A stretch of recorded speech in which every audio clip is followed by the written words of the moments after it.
This is going to catch hold like a wildfire we have never seen. Space is absolutely crucial. It's our communications, it's our logistics. It's pretty memorable as well, especially ignition. Part of some of the history is everything. What we are experiencing with the greatest emotional event of our lives. Richard, you're right. He's just an incredible entrepreneur and a very The important thing about today's accomplishment is this is not an end, it's just a very good beginning. This will be a trip like no other. It will give those that travel with us a unique and life-changing perspective of our planet. For most of us, escaping the constraints of gravity is something we've only been able to achieve in our dreams. Until now.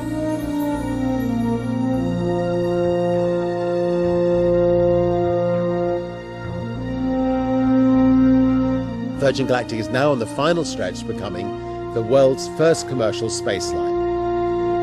Our suborbital space trips promise to be the most intense and wonderful experiences that our passengers have ever had.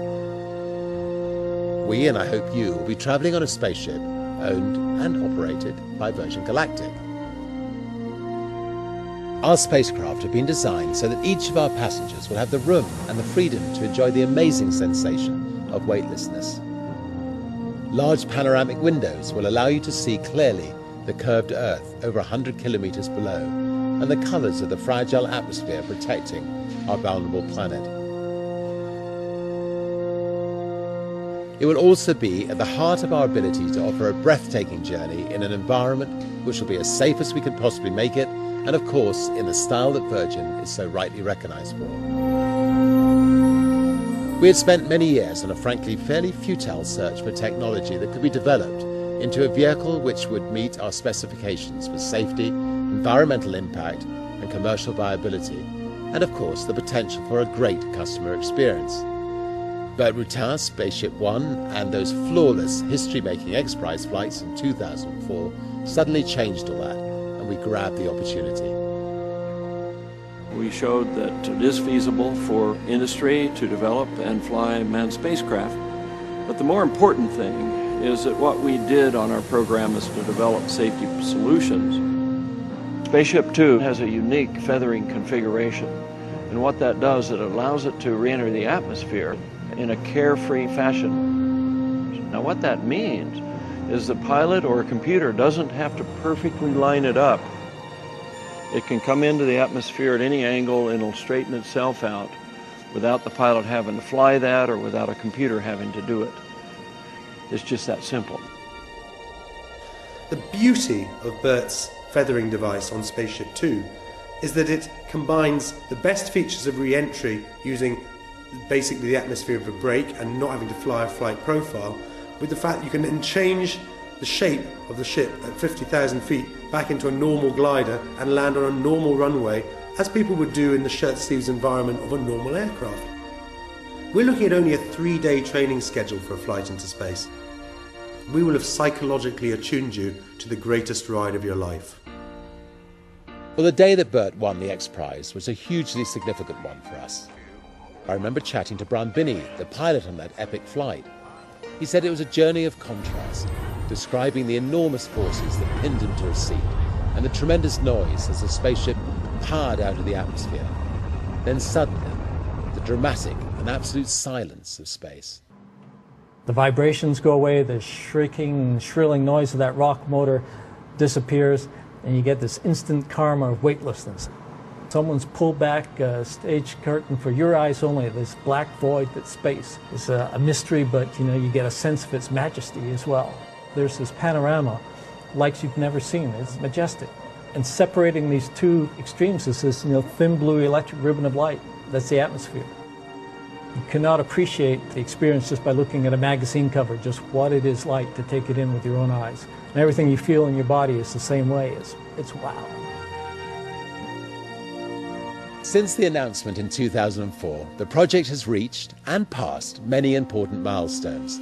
We have a truly inspiring design for our home at Spaceport America in New Mexico, an ever-increasing family of pioneering customers,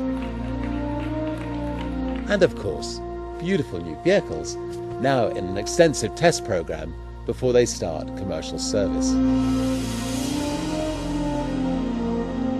Our first Virgin Galactic astronauts are booking their own place in history as pioneers of a new space age, and for them the journey has already started. Being part of this club is a great learning experience. You're meeting great people. You're really contributing to something very different. From doing the events with Richard in the Caribbean to New York to LA, it's just been a whole exciting, entirely amazing experience. I've gotten to meet people from all over the world, people in all types of occupations and all different backgrounds from which they had a desire to go into space. Like many of our fellow future astronauts, I've already completed my centrifuge experience with my son. It was an incredible ride and great preparation that really brought home to us just how awe-inspiring it will be at that moment when the Virgin spaceship is released from the Virgin mothership and starts its supersonic climb to space. Virgin Galactic will be using clean and safe technology that is many thousands of times more environmentally friendly than any previous manned space vehicle. Already, Virgin Galactic's carrier aircraft, White Knight 2, is the world's largest all-carbon composite aircraft. With the end of the oil era approaching and climate change progressing faster than most models have been predicting, safer, cheaper and more flexible access to space is essential. Access to space really does matter for the future of mankind, and currently we only have 50-year-old space systems to get there, which are very expensive and very environmentally damaging. But if we can get robust, safe, and more importantly, environmentally benign and very cheap access to space, we can do things up there that were never imagined a few years ago.